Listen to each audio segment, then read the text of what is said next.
বিসমিল্লাহির রহমানির রহিম। আজকে ত্রয়োদশ জাতীয় সংসদ নির্বাচনের পরবর্তী সময়ে ত্রয়োদশ জাতীয় সংসদের প্রথম অধিবেশন শুরু হয়েছে। সংসদের সফলতা কামনা করছি এবং প্রথম দিনেই রাজাকার পার্টি, গুপ্ত সংগঠন, আন্ডারগ্রাউন্ড টানেল পার্টি মহান সংসদে যে নৈরাজ্যকর পরিস্থিতি সৃষ্টি করেছে তার প্রতি ধিক্কার জানাচ্ছি। রাষ্ট্রপতি মোহাম্মদ শাহাবুদ্দিন চুপ্পুর অধীনে রাজাকার পার্টির বি টিম এনসিপির নেতারা শপথ নিয়েছিল, সরকার গঠন করল। নাহিদ, আসিফ মাহফুজরাও রাষ্ট্রপতির কাছে এই শপথ নিয়ে উপদেষ্টাগিরি করল। গায়ে গতরে ফুলে ফেঁপে উঠেছিল এবং মাংস চর্বি বৃদ্ধি করেছিল। রাষ্ট্রপতিকে দিয়ে শতাধিক অধ্যাদেশ সাইন করালো, বহু রামসাম যদুমধুকে নিয়োগ দিল, অবৈধ উপায়ে নিজেদের ব্যাংক ব্যালেন্স সহ আখের গোছালো। জামাতের বি টিম হিসেবে এনসিপি নামক একটা দল বানিয়ে দুর্নীতির মাধ্যমে অসংখ্য টাকা বানালো। তখন রাষ্ট্রপতি মোহাম্মদ শাহাবুদ্দিন চুপ্পু ছিলেন মহান নেতা, মহান ছিল। এখন শোককুচুল হলো কেন? এখন শোককুচুল হলো কারণ রাষ্ট্রপতি মোহাম্মদ শাহাবুদ্দিন চুপ্পুকে দেখলে এখন তাদের গায়ে জ্বালা ধরছে। এর কারণ হচ্ছে জামাতিরা অনির্বাচিত ইউনূস সরকারের অধীনে বাংলাদেশের ইতিহাসের সর্বোচ্চটুকু সুযোগ সুবিধা ভোগ করেছিল, যা কোনো নির্বাচিত সরকারের অধীনে এই জামাতি, এনসিপি কুখ্যাত সদস্যরা কখনোই নির্বাচিত কোনো সরকারের থেকে এই সুযোগ সুবিধা পেত না। যার কারণে এই জামাত এনসিপিরা নির্বাচনের বিরোধিতা করেছিল এবং 5 বছর ইউনূস সরকারকে অনির্বাচিতভাবেই রাষ্ট্রীয় ক্ষমতা রেখে দিতে চেয়েছিল। কিন্তু রাষ্ট্রপতি মোহাম্মদ শাহাবুদ্দিন চুপ্পু নির্বাচনের পক্ষে অটল ছিলেন, শক্ত অবস্থান নিয়েছিলেন, তাই তিনি এখন খারাপ হয়ে গেছেন। রাষ্ট্রপতি মোহাম্মদ শাহাবুদ্দিন চুপ্পুর প্রতি জামাত এনসিপির রাগ এবং ক্ষোভের মূল কারণই হচ্ছে তাদের আজ বিরোধী দলে আসতে হয়েছে। মূলত রাষ্ট্রপতি মোহাম্মদ শাহাবুদ্দিন চুপ্পু নির্বাচনের পক্ষে যে শক্ত দৃঢ় অবস্থান নিয়েছেন সেই কারণে, অর্থাৎ তার দৃঢ়তার কারণে এই জামাত এনসিপি নির্বাচনে আসতে বাধ্য হয়েছে এবং নির্বাচনে পরাজিত হয়ে বিরোধী দলে বসতে হয়েছে।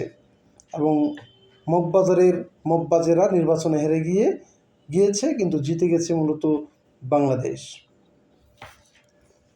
যতটুকু বাতাসে শোনা যায়, এই ত্রয়োদশ জাতীয় সংসদ নির্বাচনে কিছু কিছু জায়গায় মেটিকুলাস ডিজাইন হয়েছিল। যেমন শফিকুর রহমান এবং নাহিদ ইসলাম দুজনেই নির্বাচনে গোহারা হেরেছিল, তাদের ভীষণ ভরাডুবি হয়েছিল। কিন্তু তারা নাকি ইউনূসের পা ধরে বসে কান্নাকাটি করেছিল যে তাদেরকে যদি নির্বাচনে বিজয়ী ঘোষণা করা না হয় তাহলে তারা দলগতভাবে সংসদে অংশগ্রহণ করবে না, অর্থাৎ এই নির্বাচনের তাদের কোনো সদস্য নির্বাচিত সংসদ হিসেবে সংসদে যাবে না। ইউনূস সাহেবকে এরকম থ্রেট করার ফলে ইউনূস সাহেবও তার এই সরকারের আমলে যা কিছু অপরাধ করেছিল, যা কিছু দুর্নীতি করেছিল, তাকে ঢেকে রাখার জন্য একটা বিশ্বকে একটা প্রাণবন্ত সুন্দর একটা নির্বাচন করিয়ে দিয়েছে দেখানোর জন্য এই যে জামাত এবং এনসিপির শফিকুর রহমান এবং নাহিদ ইসলামের এই অন্যায় আবদার মেনে নিল। এবং আরও কিছু আসনে মেটিকুলাস ডিজাইনের মাধ্যমে এই যে জামাত এনসিপিকে টোটাল 77টা আসন দেওয়া হলো। কারণ বাংলাদেশের মানুষ কখনোই রাজাকার আল বদর আল শামস জামাত ইসলাম পার্টিকে এতগুলো আসনে নির্বাচিত করেনি, করবে না। বাংলাদেশের ইতিহাসে, রাজনৈতিক ইতিহাসে বৃহৎ দুটি দল বিএনপি এবং আওয়ামী লীগ। বিএনপি এবং আওয়ামী লীগ যদি নির্বাচনে থাকে, তাহলে বিএনপি যদি 200 আসন পায়, 100 আসন আওয়ামী লীগ পাবে। বিএনপি যদি 220 আসন পায়, 80 আসন আওয়ামী লীগ পাবে, বা কাছাকাছি এরকম কিছু। আওয়ামী লীগ গত 15 বছর ধরে অবৈধভাবে বিনা ভোট, রাতের ভোট, আমিরামির ভোটের কারণে তাদের যে ঘৃণিত অবস্থান তৈরি করেছে, সেই কারণে তারা পালাতে বাধ্য হয়েছে। না হলে মুক্তিযুদ্ধের সপক্ষের একটি দল কখনো এত নির্মমভাবে পালাতে হবে, এটা আসলে বোধগম্য নয়। কিন্তু তারা পালানোর মতো কাজই করেছিল, গণহত্যা করেছিল। তারপরে বলবো যে এখনও যদি আওয়ামী লীগ ইলেকশনে থাকতো, এখনও যদি জামাতকে মেটিকুলাস ডিজাইনের মাধ্যমে বিরোধী দল করার ষড়যন্ত্র না হতো, তাহলে এখনও আওয়ামী লীগ ইলেকশনে না থাকলেও আওয়ামী লীগের ভোটে জাতীয় পার্টি অন্ততপক্ষে 20-30টা আসন পেয়ে প্রধান বিরোধী দল হতো। জামাত সর্বসাকুল্যে 5 থেকে 7টা আসন পাওয়ার কথা, বা এর চেয়ে হলে 10টা, এর চেয়ে বেশি কখনোই জামাত ভোট পাবে এটা বাংলাদেশের মানুষ, বাংলাদেশের জনগণ কখনো কল্পনাও করতে পারে না।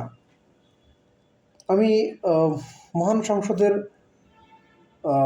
রাষ্ট্রনায়ক জনাব তারেক রহমানের নেতৃত্বাধীন সরকারের সফলতা কামনা করছি, এবং সরকারের আগামী 5 বছর যাতে স্মুথলি কাজ করতে পারে, আগামী 5 বছর যাতে দেশের জনগণের উন্নয়নের জন্য কাজ করতে পারে, সেই সফলতা কামনা করছি। এবং একই সাথে রাজাকারের যে আস্ফালন, সে আস্ফালনের প্রতি তীব্র ঘৃণা প্রকাশ করছি। শোক প্রস্তাবে ঘৃণিত রাজাকারদের নাম আমলে নেওয়ায় মাননীয় স্পিকার সাহেবের প্রতি বিরোধিতা করছি, কারণ মহান সংসদে রাজাকারদের শুধু ঘৃণা ভরেই স্মরণ করা যায়। জাতীয় সঙ্গীত চলাকালীন সময়ে রাজাকার বাহিনীর বসে থেকে যে ধৃষ্টতা, যে অবজ্ঞা প্রদর্শন করেছে জাতীয় সঙ্গীতের প্রতি, তারও নিন্দা এবং ঘৃণা প্রকাশ করছি।